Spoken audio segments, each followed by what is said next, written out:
At the same time, let's put this up there on the screen. This is a major piece of political news. This is about the Koch network, kind of a name that we haven't talked about with GOP politics for some time. But we should not forget, these people are multi-billionaires. They remain some of the biggest spenders in the entire Republican Party. They are libertarians. They were essentially overthrown by the Trump apparatus while Trump was in power. But they are not just going down without a fight. And they are saying that they are willing to throw money and weight behind a single Republican candidate in the 2024 presidential primary. But they have refused to name Donald Trump as that potential candidate. So we don't exactly know what this means. It very likely, in my estimation, is a bid to show DeSantis that he has the money if he wants to run.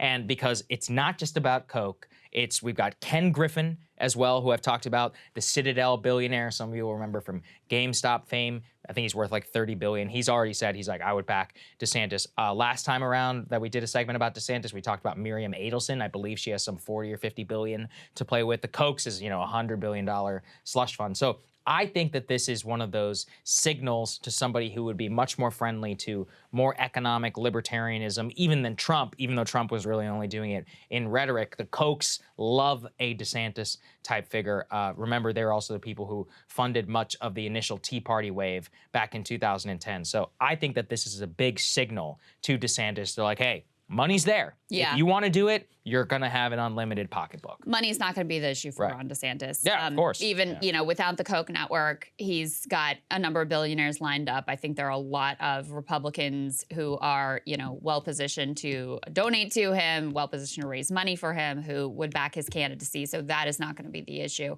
I mean, they have not come out and said it would be DeSantis. I do think that that is the most likely direction that they would ultimately go in. But it's worth mentioning that there are some deep ties between other potential Republican contenders and the Koch network, especially former Vice President Mike Pence. Yes, true. His former chief of staff and longtime aide, Mark Short, who we interviewed a number of times over when we were at Rising, he once oversaw the entire political operation over at the Koch network. So you have sort of deep tie-ins there, and you could see like an ideological affinity there as well. You also have some tie-ins with Mike Pompeo, Nikki Haley, but I agree with you. It is most likely that they would get behind Ron DeSantis.